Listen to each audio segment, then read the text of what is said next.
And that relationship ended because I'm an alcoholic. And I'll tell you that it took me until recently to say the sentence, I chose alcohol over that man.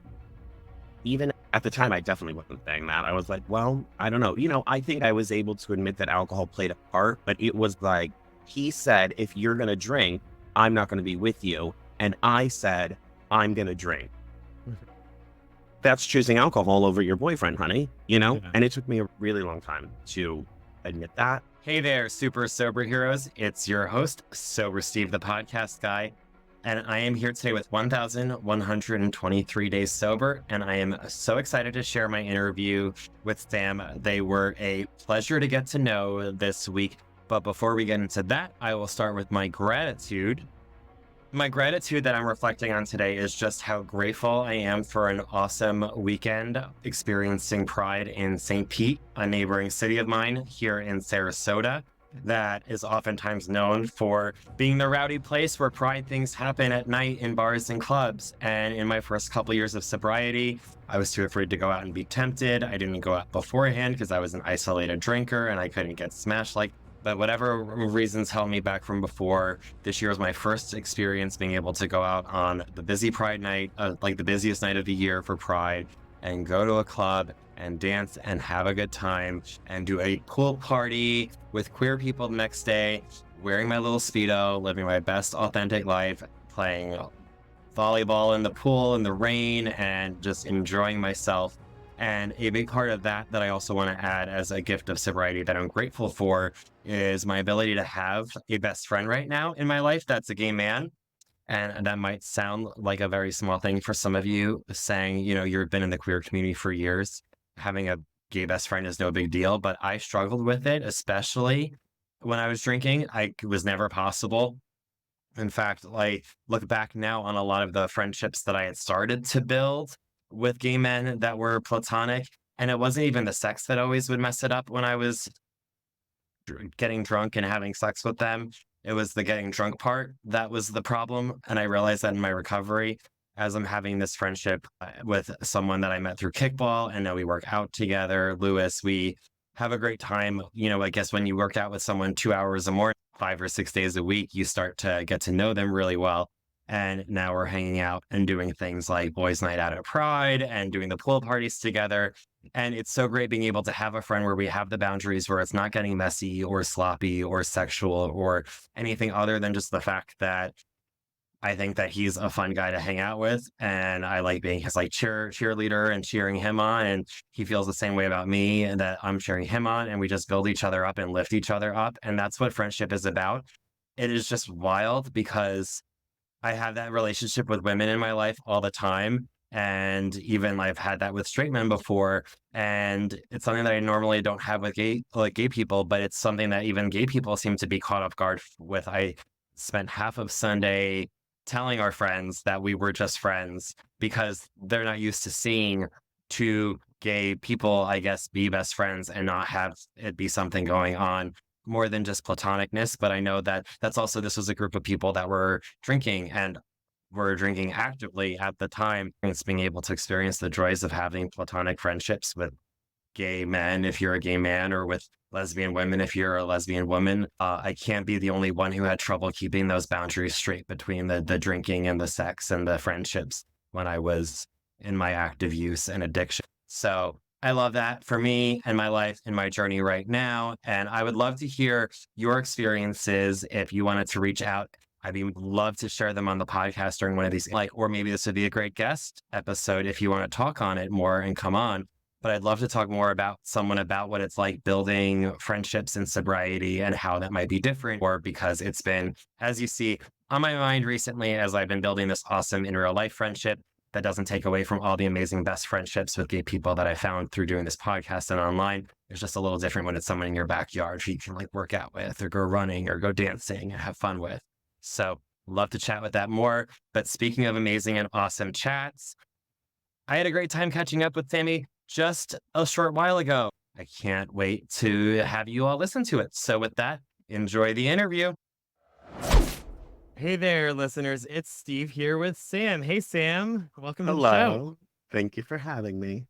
Yes, I was so privileged to get to connect with you online, and we were so close to meeting in real life when I was in Los Angeles. But I am so great that we get to connect here and now for this interview. Thank you. No, thank you. What message do you have that you really want to lead with? Well, what drew me to the podcast was you're gay. You're gay and you're sober, right? I think telling queer stories, representation, I think representation is really what drew me because it's important. And anywhere that there is someone who is queer, telling queer stories is really important to me. And so to have the opportunity to be a part of it in any way, to share my queer story, especially when sobriety is involved, because that is also a huge part of my life. Any opportunity to be a part of that, I'm going to take. And speaking of being a member of the queer community, what would you say is your favorite part of being a member of the queer community today? What is my favorite part? That's such a great question. I think with so much divisiveness happening in the world, I am proud to say that I work to be as authentic to who I am. And I think the queer community is a place where I can do that and Excellent. feel most safe and feel most comfortable. Yeah. Yeah, I can relate. I recently had the realization that 80 to 90% of the people I run into on a daily basis between real life and online are all queer. And that, like, it's the minority that I'm around, like, straight or heteronormative people. And I was like, that's why I'm so happy all the time.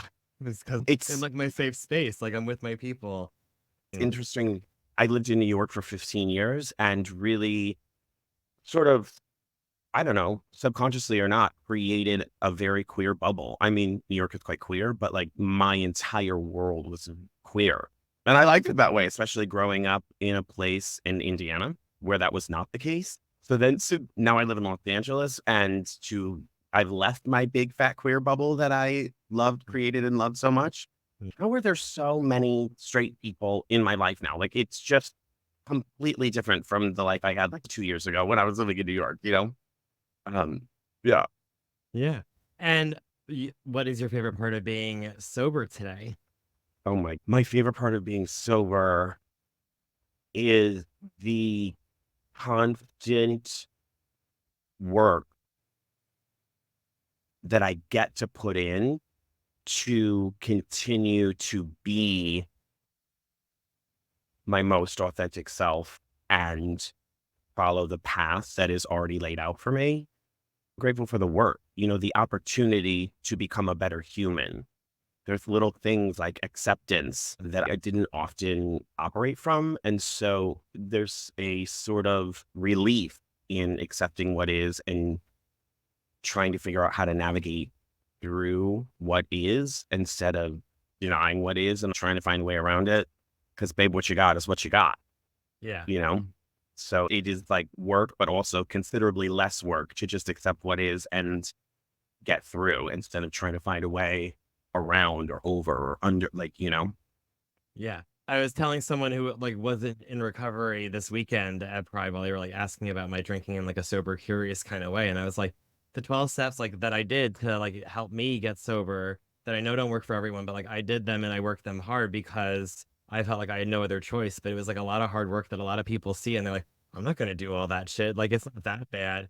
But I'm like, I wish that like in it felt so heavy and so hard to do at the time, but once I was done with it, and it's not like it takes a long time, it was just an emotional amount of work in a short period of time. But like I feel like so much like I function as a human being so much better today than I Sure. ever did before. Like I know how to function, I know how to like accept things and let things go and not hold on to resentments. And these are all things that people out in the real world that don't have sobriety and recovery are like struggling with like and I'm like I wish everyone had something like that or got desperate enough where they were ready to do the work because Sure. it was work, but after the work is done, life is never the same. Yeah, absolutely. I often say this program, these steps, working the steps will remove the drugs and alcohol. Like this program will help me not do drugs and alcohol, but Yeah. I am a better human. Like anyone can work these steps. You don't have to be an addict to work these steps. You want to become a better human, get into these steps, accept some things, some truths about yourself that maybe you're uncomfortable, work through them, figure out what your part is in the situation, figure out if there's a pattern in that so you stop doing it, clean up the mess that you made, and work on not doing it again. Like, that's just like human stuff. And the bonus is I don't do drugs and alcohol. I don't Yeah, use. that's the So, bonus. but yeah, a lot more free time. Then there's like a whole another slew of things to work on once like the drugs and alcohol are gone. Yeah, well, before we remove them completely from the conversation, why don't we dive into a little bit about what got you to where you are today? Well, I guess I'll say I drank alcoholically from the very first time I ever took a drink. It took me a very long time to realize, admit that I was not drinking like anyone else around me. And then it became a thing where I was drinking like everyone else around me because those are the people that I sought out, subconsciously, even maybe. And that way I could look around and be like, look, these people are drinking just like me. Everyone's doing the same thing I'm doing. So then I could say that I didn't have a problem. So yeah, that was that, just like wreckage that I was not able to see or not willing to be like, oh, this took place because I was drinking all the time and like wasn't making it to class or wasn't performing my best in a rehearsal process. You know what I mean? Like there are like like benchmarks sort of that I look at and be like, this is why this didn't work out.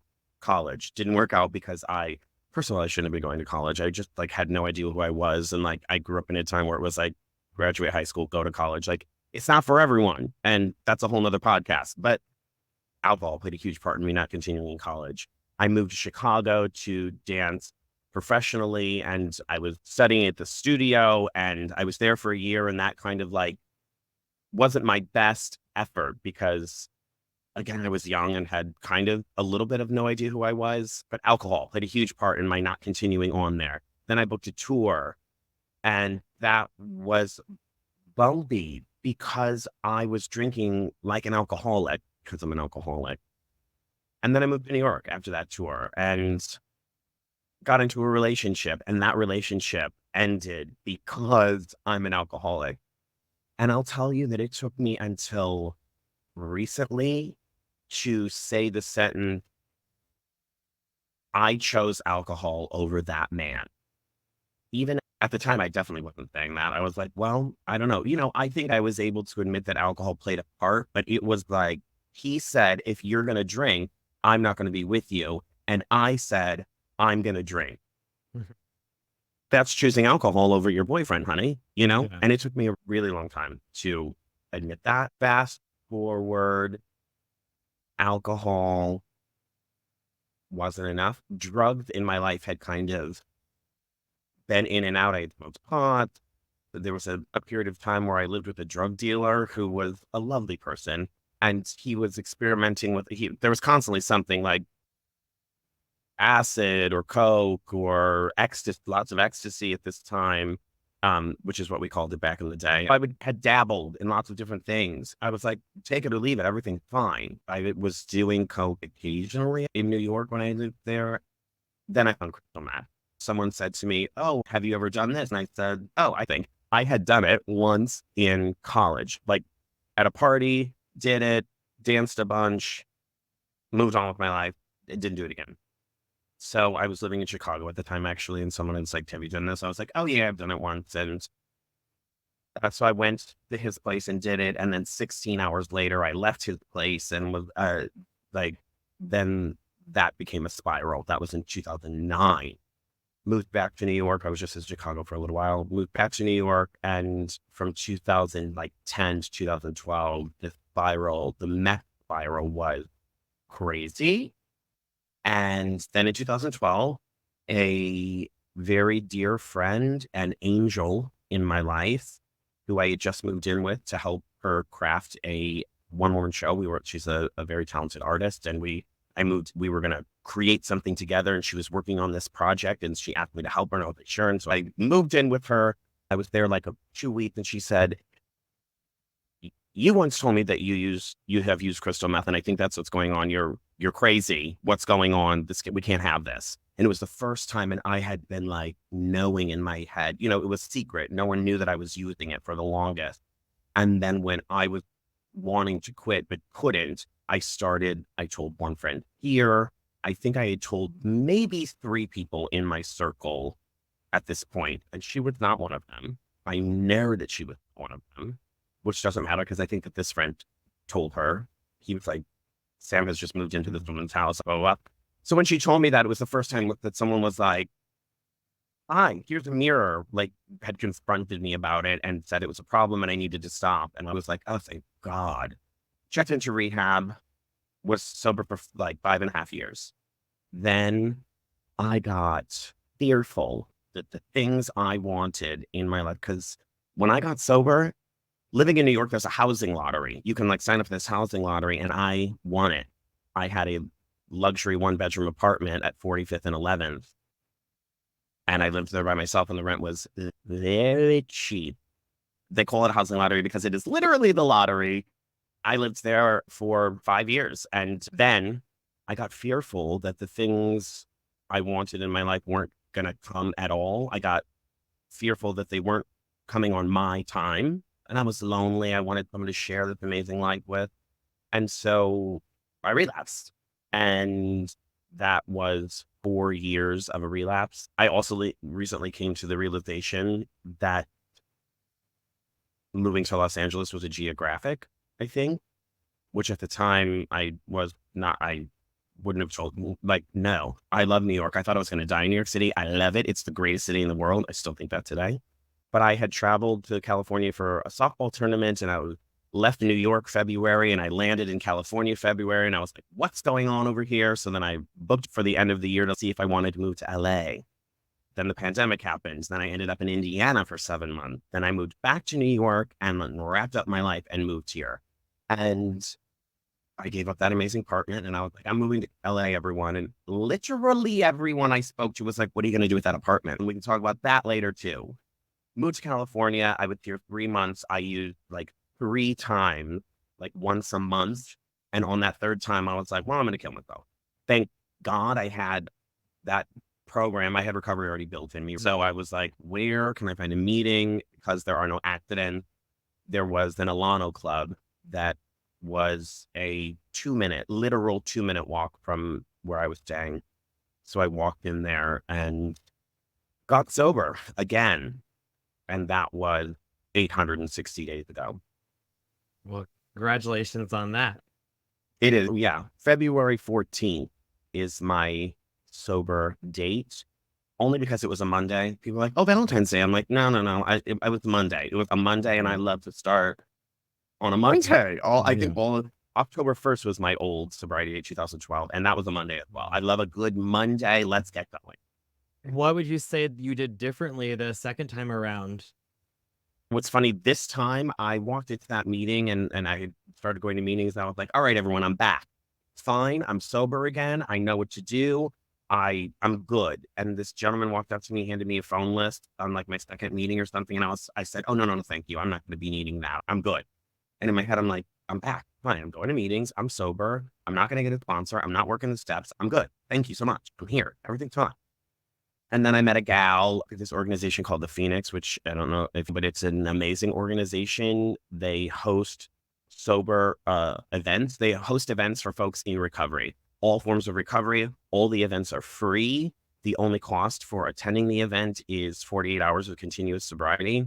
It's all volunteer based. They do things like paddleboarding, pickleball, craft days, pool nights. I met this gal at a pool night, like we were shooting pool. Met her. She had maybe like 2 weeks more than me. She had a sponsor. She was working the step. And I thought, good for you, honey. Good for you. So we started hanging out, and she was like, I'm going to go meet my sponsor. I'm going to work this step. And I thought, all right, maybe I'll get a sponsor. But I'm not going to work this step. Then I got this sponsor, and I was like, who do I want it to be? And the person I reached out to be my sponsor was that gentleman who offered me the phone list. And it was like our second meeting. He's like, do you remember that I tried to give you this phone list and you said, no, thank you, I won't be needing that. And I said, I did. I don't remember this happening at all, that he told me. And was like, well, it sounds like something I would do. But he's my sponsor, and I would say the difference this time is I got exactly the sponsor that I needed. Man, really changed my life. Really changed my life. He helped me cultivate a relationship with a higher power that I did not have the last time I was sober. I'm a spiritual person. I'm a Buddhist. So, like, I have spirituality and I believe in the universe and a higher power. But the connection, the relationship that I got to cultivate and build this go around is I did not have before. Leaps and bounds different. And I think that for me is the biggest difference. Cultivating that relationship and then relying on it. Yeah, I can definitely relate. And thank you so much for being so vulnerable with your share about how you got here. You know, I think that leads into you're like, oh, what do you want to talk about? And like authentic living is important to me. Also, I think I always have not known how to do anything other than be myself. Yeah. And drugs and alcohol help you not be yourself, and they think you Mhm. think that you are. So then to not have that anymore and then to have this higher power situation. Also, I'm getting older. As I have gotten older, there's this like and acceptance. Yeah. I love the idea of talking about authenticity because it is one of those words where whether you're sober or not, you either hear the word and you're like, ooh, I love that word and I want to learn more about living authentically. Or you're like, if I hear that word one more time, I'm going to pull out all my hair and scream. But I Yeah. also realize like a lot of those people need to work their program a little bit harder because like learning how to live authentically is something that took me, like I only started it probably about right before my third sober birthday or like this past November, I would say is when I really started realizing that, yeah, I drank to kind of fit in, but even when I got sober, so now I'm going to be able to fit in without having to drink to fit in, but like how to fit other people's expectations of me and make sure like everyone around me is happy with like the way that I'm living my life and like not asking myself, how do I want to live my life? And it was only when I got to the point where I was sober, but so overwhelmed by everyone around me's expectations of who I should be that I finally like the me that I wanted to be was like, I just need to just start being me. And like these people can either accept it or they can just fuck off. And so being able to go through that experience recently and see people like you who are living out loud authentically and really comfortable in it, I was like, yeah, I want to learn more from people who have been doing it longer because there's still moments where I'll question myself before I go out, with something that I'm wearing that's gender nonconforming or think about how people might perceive me. And so I know that feeling never goes away, but just how it gets maybe easier going through it. What was your relationship with living authentically in sobriety like? Yeah. I think, oh, my relationship with living authentically in sobriety, I think was harder. I remember the first time I put on a dress and went out in public. It was like a t-shirt dress, a camo t-shirt dress, which I still have in my closet. I remember being like, okay, you're going to go outside. You're going to wear this and walk down the street. And I was living in New York. I remember walking down the street and in my head, it was like, all right, honey, you're wearing this dress. You're wearing this. Okay. Okay. And like, and if someone would look at me, I would be like, that person just looked at you. Like I was very aware of what was going on, and I wasn't, this was in the middle of the relapse. I don't think about my head is not going. You know what I mean? I've also been doing it for a while now. I love that you said, I'm gonna do this and everyone can, if you don't like it, you can fuck off. Like, right? Like, yes, but also like as you know, I'd say that as graciously as possible. You know what I mean? Like Yeah. it's just now that like your feedback is neither requested or required. You know what I mean? It's Hmm. just I don't and all my head is clear. I don't, there is a lack of Hmm. people pleasing that must go into living authentically as a Hmm. human. For me, it was a large period, and I think still is a period of redefining definition that I have held for a very long time. I grew up in Indiana. There are definitions that I learned that I have held on to for a long time. And I've let a lot of them go, slash had to, slash wanted to, slash thank God I did. Yeah. Didn't have a choice in many cases, even. The period of redefinition is huge for authentic living. You know what I mean? Oh, and listen, honey, I get it. I get it. What do you mean they, them? What is like, that's a plural. And like, I'm confused. It doesn't, honey, you're like the call is coming from within the house. Like I learned the same thing you did. We learned the same thing. Now, Yeah. just for a second, can you imagine what it would be like to be on the inside looking out? Because you're on the outside looking in here. Get it? And when the term non-binary first started being floating around in the universe, I rejected this term. In my day, it was just fat. You were just, oh, you like you're very gay. Oh, you like cheerleading, you like, volleyball, which my team did not have a men's team. It was only girls played volleyball. Girls did cheerleading. Girls did that. Girls did theater. Girls did, you know what I mean? All of the things that I was into were the girl thing. You know what I mean? Yeah. And that's from a young age. I'm not doing anything, honey. That is what I like. I didn't choose to like that. I didn't choose to see my sister's Barbies and be like, that girl needs a haircut. I'm just going to go ahead and get in there. You know what I mean? Like, that is what I was into. Right. It's an inside out perspective. Accepting that, coming to the realization that, oh, I've got to maybe redefine some things. And first of all, understanding that it is possible I am allowed to redefine these things. This is not set in stone here. Like, I am a human. I am a human, and this is how I move on the planet. And I no longer adhere to definitions that we have been taught / learned our entire life. And I get that that is scary for some people because we like to know things. When we know things, I can put you where you belong. I don't have to worry about you because I know, and I don't have to fear because the unknown is fear. And like, I don't have to worry because now I know where you are. And you telling me that you are neither gender / both genders doesn't compute in my brain. I get that because it didn't compute in my brain either.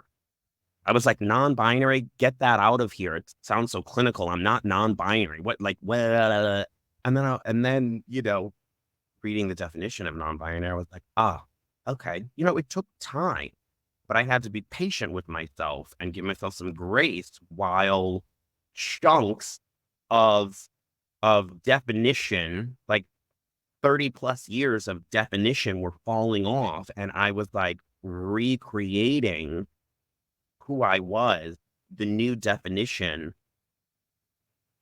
on me. It was always really there anyway. I was just like chunking these things on because we learn and we, okay, great, great. Just like flicking these things off and being like, oh, look at that right there. That's Yeah. me. And then loving that, which is Can really, yeah, which is possible for everyone. yeah, everyone can do that. And like, I definitely love the whole people. Yeah, they want to fit you into boxes and you don't, their minds break. And then I just have to just be like, well, it's not about you either. It's not about me. The fact that they're reacting that way, that's their experience that's causing them to react that way. It's not me and my thing. Also, you want to be a human on the planet who holds space, as difficult as it is, for those humans who are going through whatever they're going through because I am who I am. Listen, I get it. Mhm. I get it because I was taught that too. I understand how it can be confusing and strange and scary, and it's happening. So let's have a dialogue about how it's happening. What's going on in your head right now? What's the fear there? What's the confusion? Can you be just a pinch open, curious? Can you just stay a little bit curious about it? Try to keep the fear over here for a second, and I'm going to hold this space for you to have the fear over here and listen, just listen and be open to having that conversation. And at the end, no longer being confused. And Yes, agreed. And what advice would you give to someone who says, okay, I'm sober, but how do I rewrite these definitions that I have for myself about what life should be like? And how do I start living authentically? What advice would you give them? Just do it. I mean, okay. Well, first of all, staying sober is it. You know what I mean? Like that is the path for me. That was the path in. And even if I wasn't sober now, like I'm in to authentic living, like I am who I am now. So great. But if I wasn't sober, I would immediately cut off. I would no longer be growing in my authentic self. So super grateful to have gotten where I am now, but I won't go any further if I'm not sober. Like it's just, I believe it's not possible. So staying sober is key. I think allowing whatever comes up to come up. I have been given these proclivities that I have been given thoughts and desires and feelings when they are in me. I didn't put them there. Like, who's running the show here? I'm saying, like, my higher power, the universe, source spirit, whatever you call it, God, Yeah. provide, like, put this here. Like, I did not create this, something else did. So when something is there, it is supposed to be there. Yeah. So honoring that, accepting that, and if it's different than something you've ever experienced before, sitting with that and being like, oh, this is new. But that's okay, because it's supposed to be there, because it's there. And that's acceptance for me, like whether you like it or not, you know? And then keeping your feet moving. Like I just keep my feet moving. My huge thing that I love saying is, and I hashtag this a lot on my Instagram, become who you are.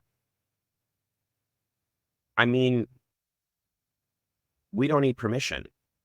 And if you do, here it is. You have it. You have permission. Just go. Just do. Just be. We're looking for someone to tell us it's okay to get our nails done, wear that dress, put this makeup on, wear that outfit, go to this place, whatever. We get to do this one time that we remember, one time walking on this planet. I just am not interested in not uttering every single facet of my being. Like, and I cannot be concerned, I cannot be concerned with how that affects you. If you want to have a dialogue about it, sure, honey, what's up? How you doing? What's going on there? Heard. I will converse with anyone about it. Not for a long period of time because I'm busy and I'm going somewhere. But I will talk with you. What's going on? But I'm not going to change, I don't think. Maybe it will, because I also am a curious person who wants to remain open and receive feedback and hear you and wonder, because my definitions are no longer set in stone. Nothing is set in stone. Here's what I have for definitions for myself right now, but that is always changing. I'm always open. I try to stay always open to having that change. And dialogues will do that, you know? Yeah. Open, curious, you know, breathe through this because it's going to be challenging potentially. But also, I'm down. Let's get in there. Let's figure some things out. Ask some questions. We all want to know so bad. We'll figure it out. You know what I mean? And when you ask, listen to the answer. Just listen. Yeah. Just listen and be open to the fact that it's going to potentially be something that you have never heard before, or that you disagree with, or that goes against what you've been taught your entire life. Are you open to redefining something? Yeah. Not only for me, honey, but for yourself as well. And I think oftentimes what I have encountered is people see someone on this planet living authentically in who they are, and that frightens them because they know that they're not doing it themselves. And what I say to you is, you have permission to do the same. You want to have a conversation? I'll help you get there. I will help you, if I can, in any way, be as authentic as you can be, because there are no rules here. Yeah. Fake rules. It reminds me of one of the things I heard early on in my new transformation over the past 8 months has been from the Top 5 Regrets of the Dying by Bronnie Ware. The number one is that people say after this person who works in hospice was quizzing these people as they were dying for years, what's your biggest regret? Writing it all down and compiling it all until the top 5 regrets people have. Number one was, I wish I'd had the courage to live a life true to myself, not the life others expected of me. And that was what people, this was decades ago on their deathbeds before non-binary pronouns and people were woke or not woke, or like before all of this was going on. But even then, just these people that were in their 80s, 90s who had lived these full lives through all these world wars were still like, I wish I had been more me. And like nowhere on that top 5 was like, wish I spent more time pleasing others. Like it was said it was me. Nowhere it does it say, I wish I had spent more time pleasing others. Nope. I love that. And what you won't catch on my list is regretting that I didn't live as authentically as possible. And I will say, again, I'm choosing to live an authentic existence because I think you can choose that. I can choose to adhere to societal norms and put some pants on instead of this dress and go outside. I can choose that. But I was not given a choice to be someone who is more inclined to pick out a dress when I'm going somewhere than pants. I didn't choose that. You know what I mean? I'm not like, this is it. Honoring that and getting into it, honey, because what is. Yeah. Whether you want it to be there or not, It is. that is what is there. So you can stop in the past and there until you are no longer here on this planet, but that will always be there. Yeah. Yeah. Acceptance. Acceptance. Excellent. Well, Sam, it's been amazing. I was so looking forward to this all weekend long. Every time I saw my calendar, I dread Mondays, but this is going to be, thank you so much for making my Monday awesome.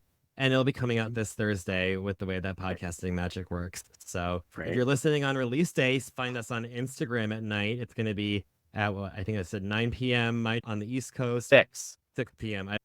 Yes. But listeners, thank you so much for listening to another episode. Sam, how can they find you online? I'm on Instagram. The Sammy Situation is my Instagram. That's where I'll sometimes be. Thank you, everyone, until next time.